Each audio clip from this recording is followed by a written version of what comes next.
Welcome back to another podcast. My name is Tyler Millard. I run a real estate team known as Obvious Real Estate here in Blaine. And today I'm very excited to introduce everyone to the newest addition to the Granite Bank family. We are partnered with Granite Bank. They do an amazing job with all of our clients and love just featuring them on this podcast. And so very excited for everybody today to meet Zach Johanns. Thank you for having me, Tyler. Absolutely. And this is Zach's first podcast, everybody. This is my first podcast. Yeah. A little nervous. He's going to do great. He's going to do great, but I'm really excited to have you on, man. Yeah. And before we get into it, like, I think, you know, when we started working with Granite, I knew some of the loan officers a little bit and stuff. I hadn't done much business with a lot of them personally. Myself. I had done stuff with Brian in the past and maybe one other one, but you and I have actually like worked together. Yeah, way back in the day. Yeah. So that's really cool. Yeah. And how old are you? I'm 32. 32. Yes. So you were like 12 when you did the first deal with me. 22 maybe. Yeah, like been in it a while. Yeah. And I don't want to like bury the lead or anything, but like you got into this industry the same way I got into the industry, which is with our parents. Yes. Right? Yep. Yeah. So we'll talk more about that. Okay. But I just think it's really cool to have you a part of Granite now. We'll get into like why you chose that. But yeah, I was really excited when Brian told me. I was like, oh, I love Zach. Like, it's awesome. Yeah. So I'm excited to be part of the team too. It's one of the main reasons I came over to Granite, and I'm excited to be with you guys. Yeah. Well, welcome aboard. Yeah. But now you're in the hot seat. All right. I'm going to grill you. Let's go. Let's have some people get to know you with some kind of rapid fire this or that type questions. So, you know, the first thing we have to clear up right away, I just have to know. Vikings or Packers? Oh, Vikings. Thank God. I didn't know the answer. Not even a question. This could have been a short podcast. You're just like Packers. Just walk out the door. Okay, good. Vikings, Packers. So been lifelong fan? Yeah, for sure. Okay. Yep. Like, I don't understand the people that live in Minnesota and like the Packers. I don't know how you I don't get it. Yeah. Like, I have respect for Favre. Yep. I have respect for Rodgers. I might even root for them at times when they're not playing the Vikings. Because honestly, if the Packers are good, it's more fun. Yeah. Like if they're bad, it's just like the rivalry's kind of dumb. But to say like, oh, I'm a Packer fan, like kill me. Yeah. You know what I mean? Like what are we doing? I have a brother-in-law that's a Packers fan. We used to have bets every single time. Like the winter came around, we'd have bets, and the loser had to go jump in the lake or do something. And so, is your sister blind and deaf, or like both? I think. I think both. I'm sure you're lovely. Yeah. I'm sure you're lovely, but you're on the wrong team. That's fine. She probably felt pity for him. Yeah, for sure. She felt bad for him. Yeah. Okay. Good. All right. Let's do this one. Coffee or energy drink? Mixture of both, actually. Ooh. So at the same time? Yeah, at the same time, just pour them both in. No, I have like the to-go Celsius packs. Sometimes if I'm in a rush, I'll just do those. Or if I'm going to like a workout or something, I'll do one of those. But like a Sunday morning, a black coffee for me. Just black coffee? Just black coffee. Ooh. I don't do the sugar and the sweets. I'm the opposite. You're the opposite? I'm like, I want coffee that doesn't taste like coffee at all. Although, it's funny. So this came up yesterday, and I'll ask you. And maybe you're not the best to answer this because you don't put cream or anything in your coffee, but I want you to show on camera. You're a barista. Okay? You're at the coffee shop. You're doing your thing. You're grinding, whatever you're doing. And I say to you, I would like a splash of half and half. Yeah. Show me. Take the cup and take the half and half. What does a splash look like to you? Like. All right, that wasn't bad. Yeah. That was almost a little longer. Longer. You know, I'm thinking like. A little tap. Like a doop. Yep. But like, I swear to God, and I love Caribou. Yeah. It's great, but I don't know what it is. If I go there and I'm like, my order is not great. It's a cold press with full caramel, half vanilla, and a splash of half and half. Okay. That sounds like what my wife gets. Absolutely. I am. You know, I was known for a long time as a guy who drinks White Claw, so I don't think it's very surprising. I'm not drinking like a tall beer. You know, I want the foo-foo stuff. Yeah. And anyways, it's like every other time it'll be like perfect, and then the next time it's like all cream and like a tiny coffee, and I'm like, what happened? Yeah. And so You're a Starbucks guy now. No, because they screwed up too. But it was funny. I was at Caribou yesterday, and I asked the barista, I'm like, can I just ask you something? This is before I even got my coffee. I'm like, what is less than a splash? Like, what should I be saying? I was like, should I say a droplet? Yeah. Like, what am I supposed to say? I just want like a little bloop. Yep. And she started laughing. She's like, honestly, it's like different for everybody. Yeah. Like, but I know what you're saying. Yep. So the good news is you don't have to deal with that. Yeah. You're just like black coffee. Black. Although I will say I had to order a black coffee yesterday for a friend, and the life went out of the barista's face. Yeah. She's like, oh, okay. Oh, another black. Another one of those guys. Yep. So like, just know. No souls. You're Yeah. you're soulless. Yep. And Celsius, you and Nate Johnson on my team have a lot to catch up on. Oh, and really? Talk about. Yeah, he basically Lives on those? Yeah, his blood is just Celsius at this Celsius? point. Yeah. So Sometimes you need a little extra kick. I just get you going. I never could do the energy drink thing. That surprised me if you liked like the White Claw, the fruity drinks. I don't really like White Claw, Yeah. but it just became a thing. Yeah. It was a You problem. actually don't like it? Okay, here's the I'll drink it. I don't mind it. It's better than a beer. Yeah. But High Noon is good. Yep. A mixed drink is better than a Because White don't you call Claw. your house like White Claw? White Claw Cove. Yeah. My lake, my bay of our lake, none of them have names. So we'd be like, which one do you live on? I'd be like, the furthest southeast bay. Yep. And it was just boring. Yeah. So I proposed to my neighbors. I'm like, can we get a name for Did you this start thing? an association on it and everything? I should. Yeah. Start charging people. Yeah. But yeah, I was like, anybody have any ideas? And like, no one had any ideas. I'm like, I'm calling it White Claw Cove then. Yeah. And it just kind of stuck. Yeah. So like people legitimately in the Call it neighborhood that? will be Yeah. like, are you over on White Claw Cove? I'm like, yes. I started something cool. So good. But yeah, so the White Claw thing just kind of got away from me. Yeah. it was, I built a monster. Yeah. I was just like, oh shit, I have to drink White Claw all the time. all the now. time, and I'll get sick of it. If people come to my house and I don't have White Claw, they're like, what is happening? What's going on? Are you okay, Tyler? So yeah, that happened. But okay, another one. Let's go into like how you relax. Would you prefer a vacation or a staycation? Oh, a vacation for sure. Find me a beach, a margarita, and just relax. So like, are you the type of guy that can like lay on the beach? Like if you married? Married, yep. Okay. If your wife was like, I just want to go to the beach for like 4 hours and lay out. I could do a pool. Like the beach, Okay. kind of you run out of stuff to do. I like jumping in the pool, just maybe thank a you. swim up bar. Yes. Yeah. I don't know if I could lay on the beach for 4 hours. No. I don't get it. Yeah. But these people exist. Yeah, right? One of them's my wife. Yeah. She's like, I just want to lay here. I'm like, Yep. I'm so bored. Yeah. Like, you do not want to leave me alone with my own Yeah. thoughts. Like, Yep. that's, if I'm laying there with nothing to do, I'm like thinking about the most ridiculous stuff. Yep. Where if I'm like, oh, they're saying volleyball. Yeah. Or if there's, a Something swim to up do. bar. Yeah. Or I don't know, anything Talk else. to people. Yeah. Yeah. Just the people that lay on a beach. Yep. Great. Yeah. Good for you. Not my people. Yeah. Except my wife. Except your wife. She's your person. She's my person. Yeah. Except for that. And she knows that. Yep. Okay, so I like a good staycation too, but I agree. Like Yeah. I like to travel and just like Yep. see the world and Yeah. all that stuff. Switching to the lender side of things. So, which is a good one here. Are you a fixed rate person or an adjustable rate person? I would say fixed rate. I say we do like 98% fixed rates. Yeah. Obviously, I'll still have the conversation with clients if it makes sense or Right. if there's like an appetite in the market for it. But the last couple of years, there really hasn't been a super big appetite for it. So I'd say, 98% of my business is fixed rates. I agree. I mean, Yeah. adjustable rates are always like fun to think about, but not many people end Yeah. up wanting to take that risk. Yeah. But there's like some like 7-year arms. seven I'm like, ones. I Yeah. mean, you guys are probably gonna move Yeah. before that's even up, Right. You know what I mean? Yeah. And so, but I get it. They don't want to take the risk. Yeah. Are you early morning or late night? Oh, for sure, late night. Oh yes. I'm not Hell yeah. I'm not an early morning person. Hell yeah. Yeah. Dude. I have we are kids. in a world. Yeah. We are in our profession. Yep. Is all these people that are like, dude, gotta have a morning routine. Yeah, gotta get up at I'm 4 up at a.m. 4 a.m. and I'm at Yeah. the gym, and then I go for another run, and then I have a coffee, and then I do another workout, and then my kids get up, and then I'm like, what are Yeah. you talking about? Yeah. They I have am a whole going life to- before people wake up. I'm and going like, to bed at like 4. Yeah, right. Not 4, but I'm up. Yeah. I'm up, and it's funny. So I'm definitely late night.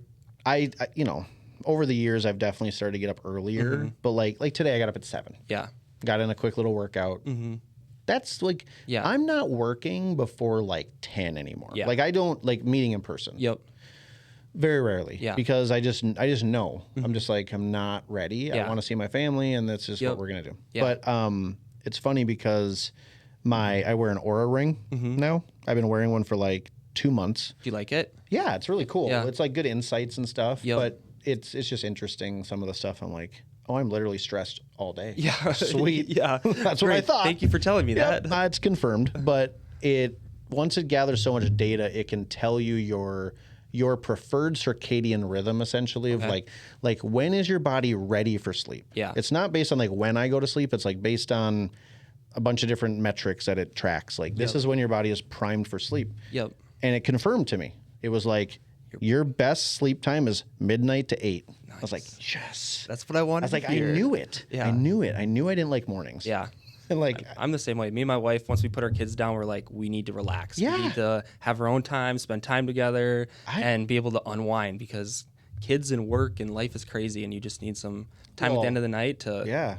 The alternative is what a lot of people do, which is crazy to me, is like, yeah, they put their kids to bed at like, they either put their kids to bed like egregiously early, like almost punishing them. Like, hey, you're going to bed at 6. Yeah. It's like, why? Yeah. Well, we have to go to bed at 9 and I want to see my spouse. I'm like, no, you can't let them go to bed at 6. Yeah. But honestly, there's some parents that do that. Or it's the opposite, where they're like, we literally we go up to our bedroom at 8. Yeah. We watch TV. We go to sleep at 10. The kids, they go to bed whenever. Yeah. And I'm like, that's also not a good idea. Yeah, like, not a what good are we idea at talking all. about?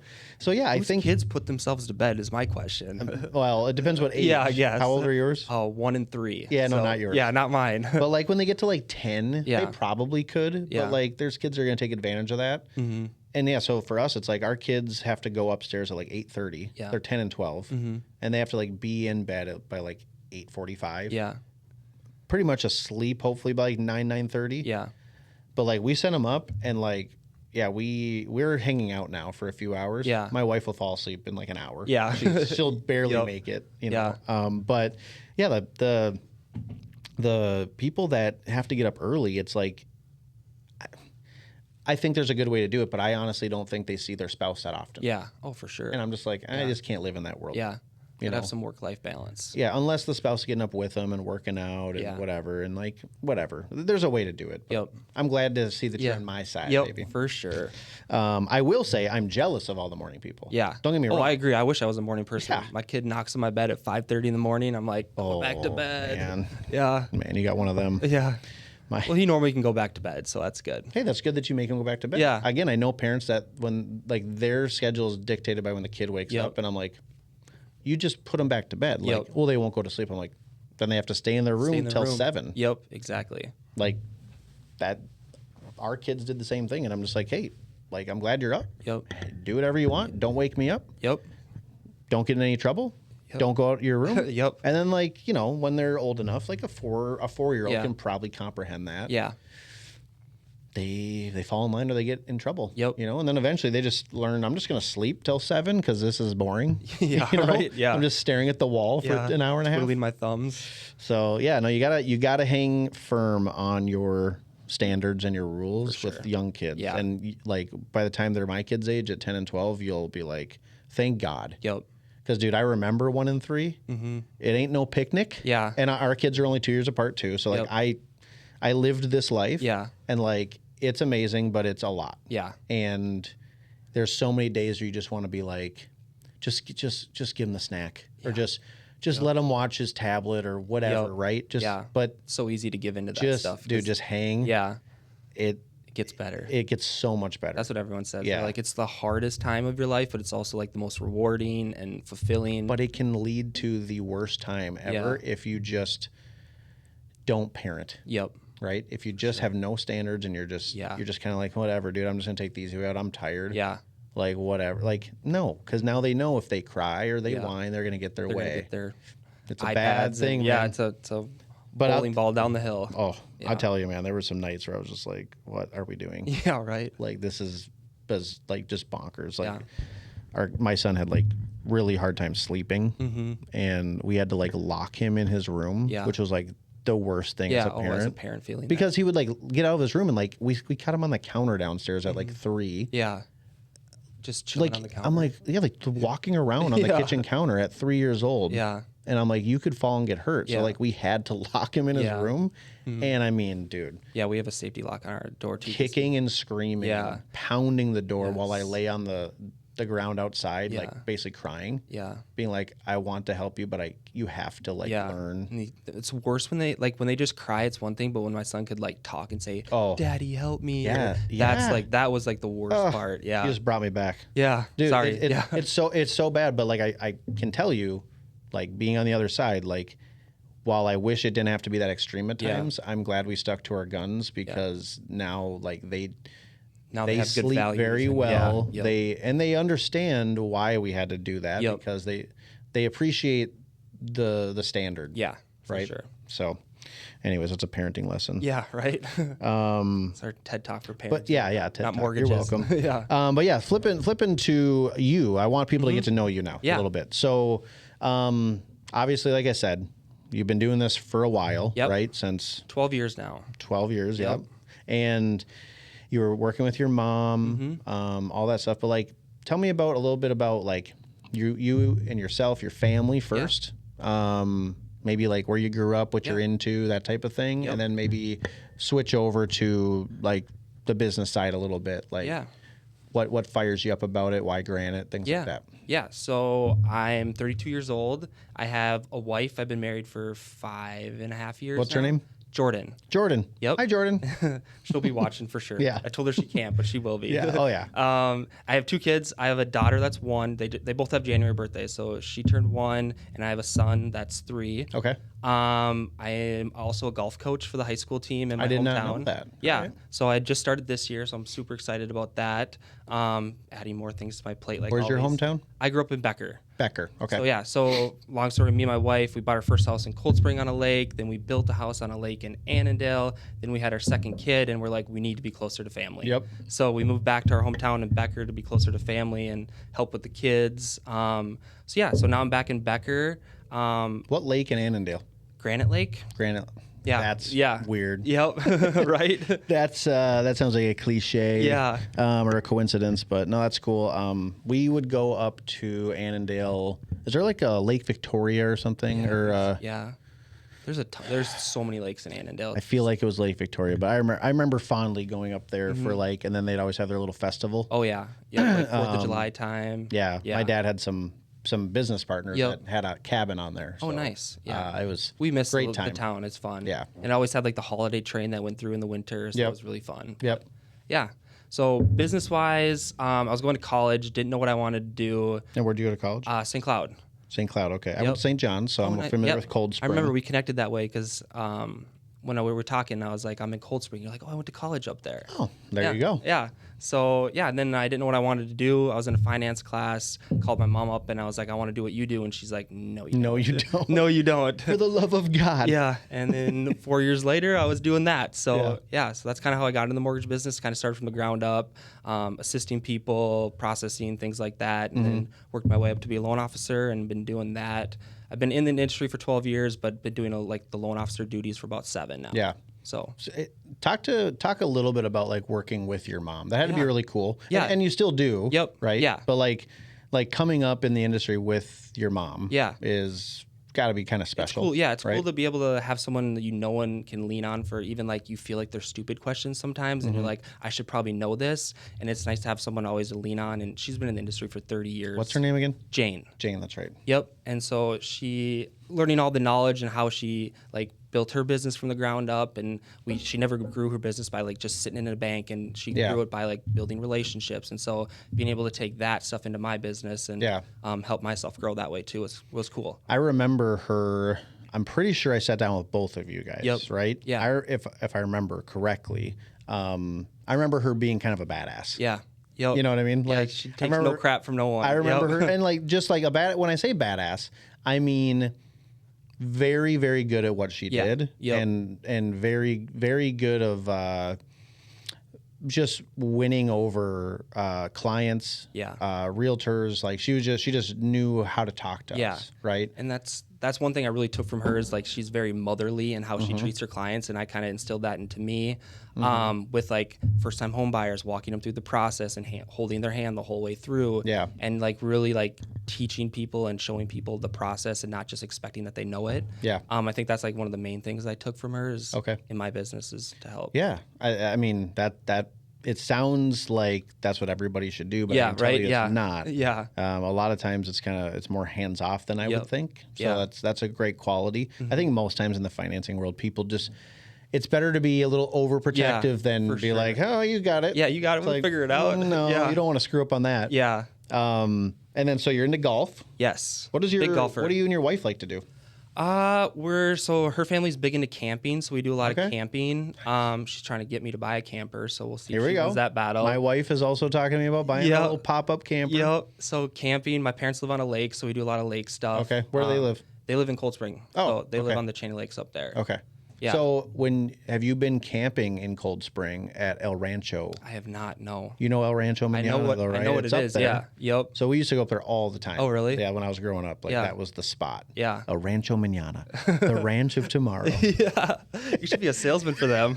And it's a cool spot where if you just have, even if you don't have a camper, I mean, I'm not sleeping on the ground anymore. Yeah. Oh, for sure. But you could go get a Glamping. tent. Yeah, but like if they have lots you can go drop a camper on, and they used to have themed weekends and stuff with a bunch of games and activities, and they had like a dance on the weekend. So of course, little Tyler trying to find a girl up there, to say that we like each other, but that was it because it was innocent, But I remember that very fondly. It was a really cool time. So I think camping is a great activity for young families. For sure. Yeah.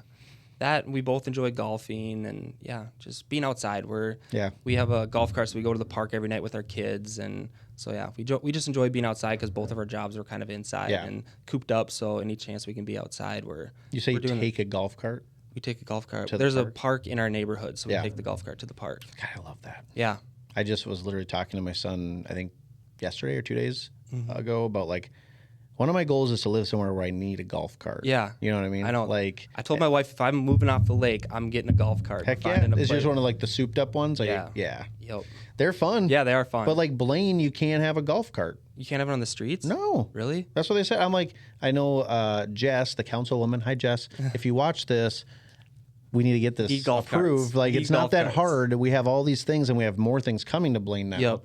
And it's we should just be able to grab our golf cart, drive up to the local establishment. Yeah. You know what I mean? Make it fun. Yeah, we just need permits, and then you get a license plate on the back, and you're good to go. My argument is, how is it any different than a scooter? Yeah. Oh, for sure. Those are way more dangerous. They're flying all over the city. They're going down the sidewalks. I'm I can't take my golf cart down the sidewalk, so I got to go on the street. Yeah. And they're sorry, you can't. Mm-hmm. I'm this is stupid. Yeah. I'm saying, not the 5 mile per hour golf carts, right? Yeah. If you get one that goes 30. Yeah. Sure, why not? Yeah. Stay in the shoulder and I think it's cool. Yeah. I think it's a vibe whenever you go somewhere and there's golf carts everywhere. It's well, you go down south to Florida, everyone's got golf carts. Oh yeah. We go to Naples often and there's golf carts everywhere. And I'm just this is where I want to live. We got to bring it to Blaine. Yeah, man. I'm going to make it happen. We're going to figure it out. Okay, so talk to me about, and by the way, Jordan sounds awesome. Yeah. Hopefully I'll get to meet her one of these days and meet your kids. And but yeah, I like to golf too. I'm terrible at it. Yeah. I saw you got a simulator in your. I do. Yeah, that's pretty cool. I do. I've been trying to convince my wife for that for a while now, and I haven't won that battle yet. Pretty awesome. Yeah. It's it's that we use that more than we've used anything. Yeah. And again, we're all terrible. For you guys to be good at golf and have a sim, that's even better. We're hitting stuff off the hosel, it's banging off of a bar and comes back flying at you and you're I almost died. Yep. Let's go again. Let's go again. We're you, it's just gonna be butter. Yeah. But yeah, no, that was your family's cool. big into golf? We like golf. Yeah. I don't know if I'd say we're big into it. My kids play in the junior leagues and stuff in the summer, and I want them to be very good at golf. Yeah. Not for any other reason other than when you get older, it is a great sport to be good at. Yep. You know what I mean? My friends would always make fun of me in high school. They're you're leaving at 10 o'clock. And I'm yeah, I get to leave at 10 o'clock, and it's a thing I get to keep the rest of my life. Yeah. So you played on the high school team? I did, yes. Yeah, that's awesome. Yep. I think it's an amazing life skill, golf. You're going to have lots of people on the team to do that life skill with. I mean, Max and Nate just got a membership up at Fox Hollow. So nice. Yeah. Let them treat you. Yep. All right. They can do a free foursome once a day. Nice. There we go. There you But let's switch gears for a second. Let's talk about, so you were at a different lender for a long time. Yes. And for your whole career, I think. And then you recently just came over to Granite. So like, talk to me about like what brought that up? Like why do you feel Granite was the right spot for you? Yeah, I think Granite's just doing something different than everyone else in the market right now. I think the main reason I wanted to come over was to be a kind of a one-stop shop for my clients. At my last place, I couldn't do land loans, new construction, HELOCs, things like that. So I wanted to be kind of a one-stop shop for my clients and be able to provide all financial services for them. I think that was the main reason. The second reason, it's a family, and when you get into the Granite, you realize how family operated it is. It feels like everyone wants you to grow. You're not just a number to people. And I feel like that's really different than a lot of mortgage companies.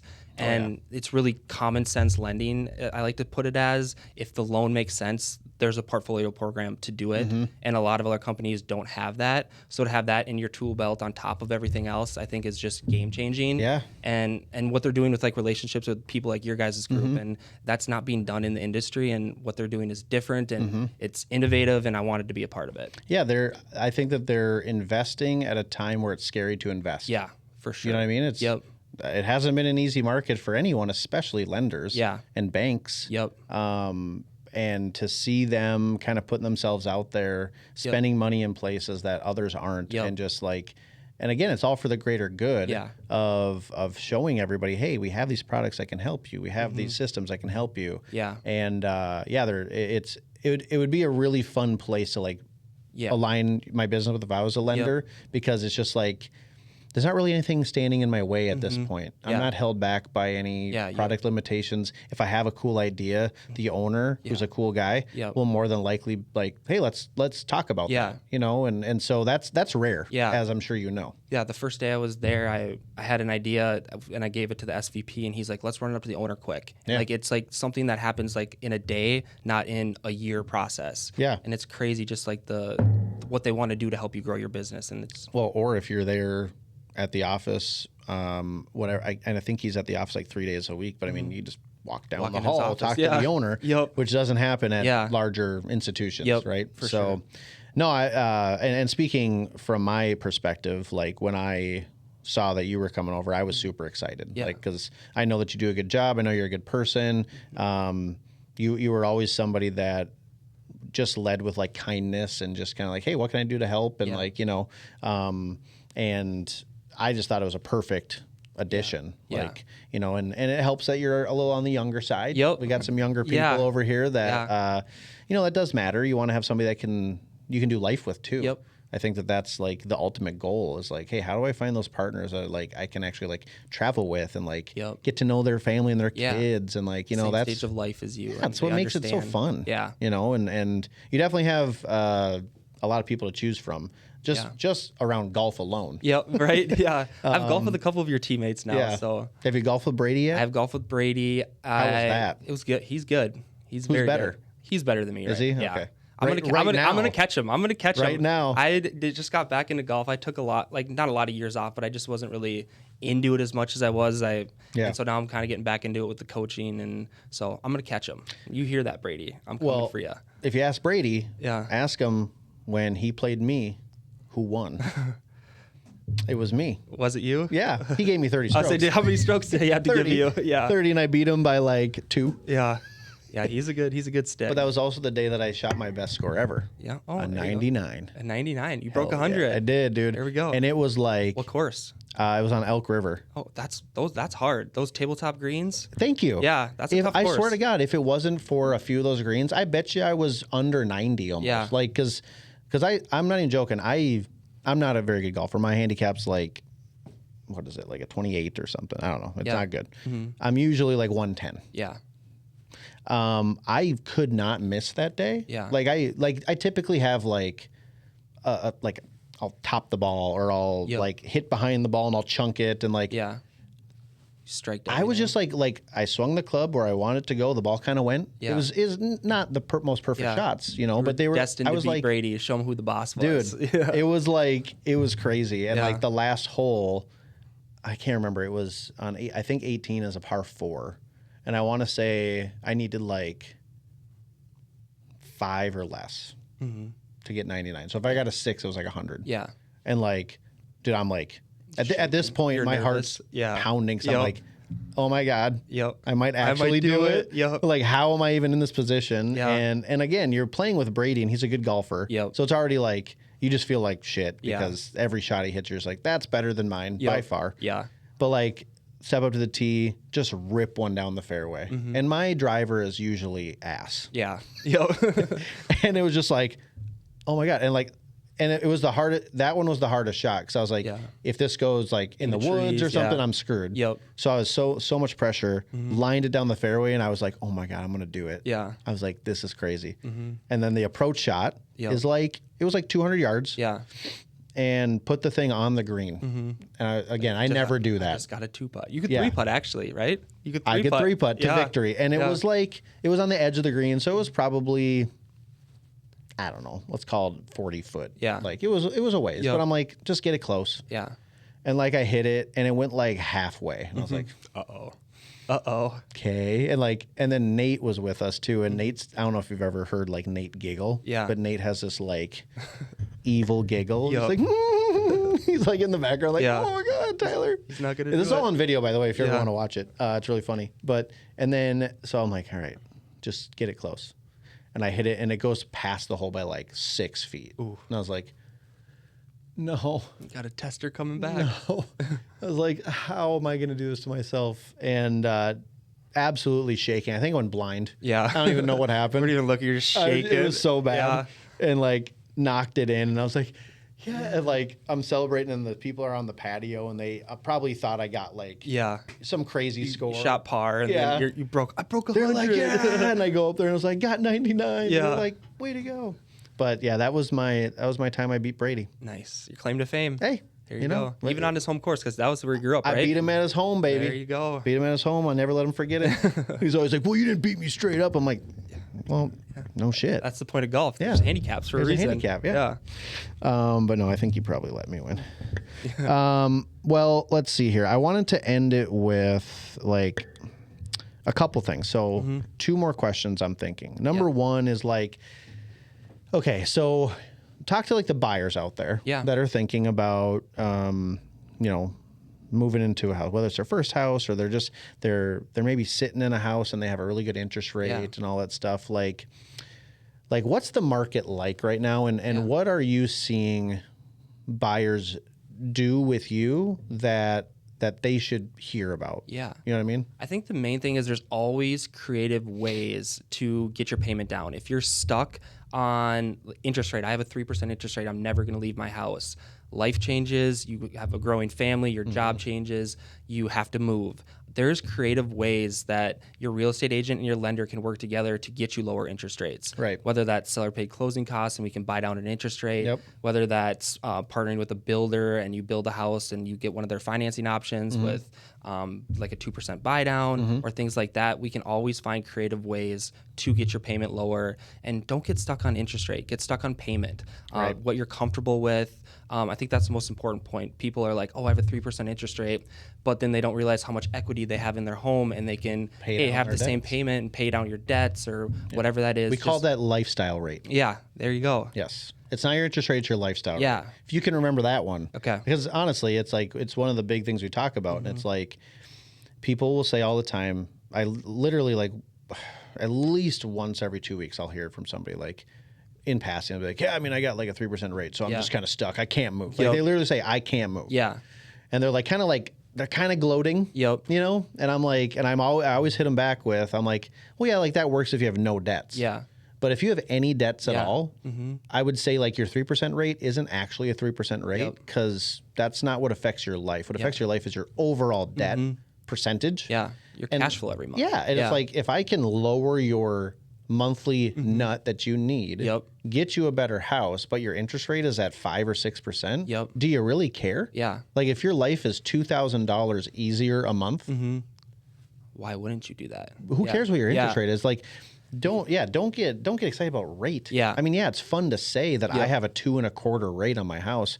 That's amazing. Yeah. But I also would say if I was running out of space, or if I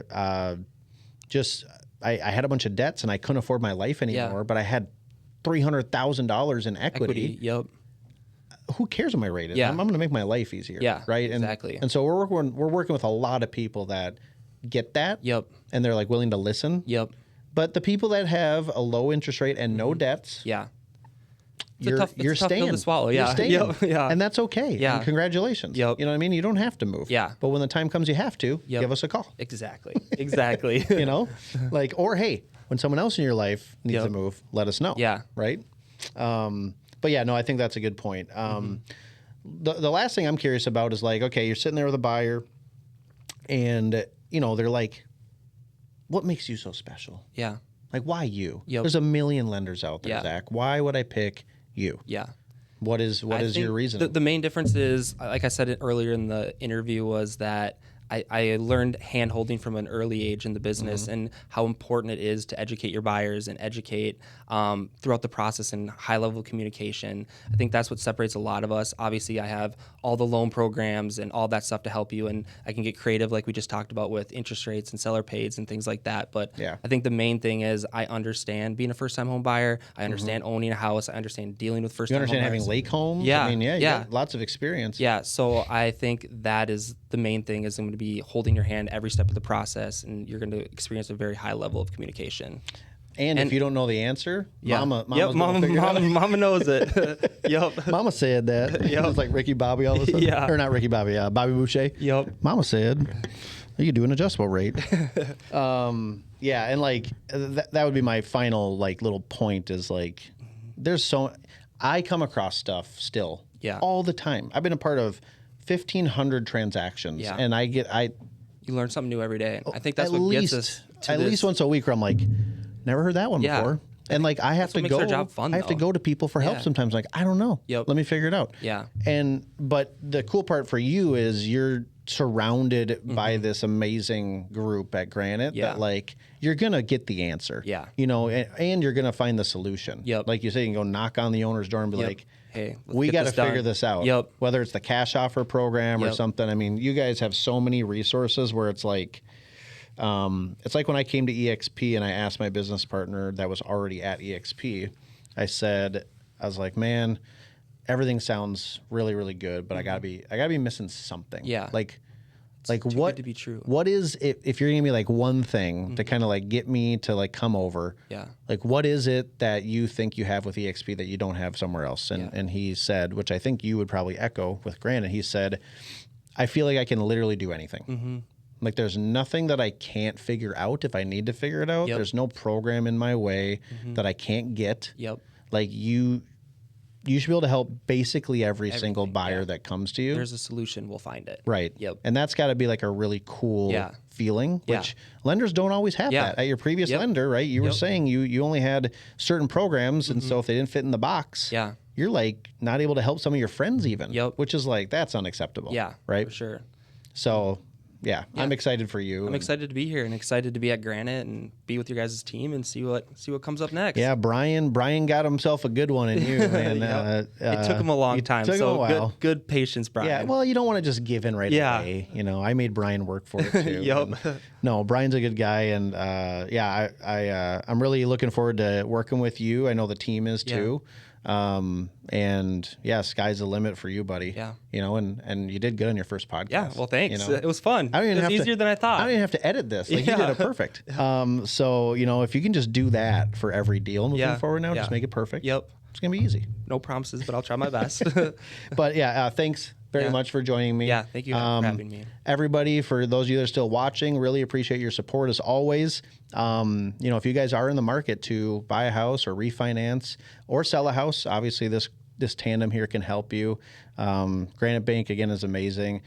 We didn't touch on it really, but they do have a really good cash offer program where you can make your financed offer into a cash offer. It's honestly like really simple, and it's not that much more cost to do that. So you don't really have any things holding you back. So please reach out to either of us. We'd be happy to help you. And we'll see you on the next podcast. Have a wonderful day.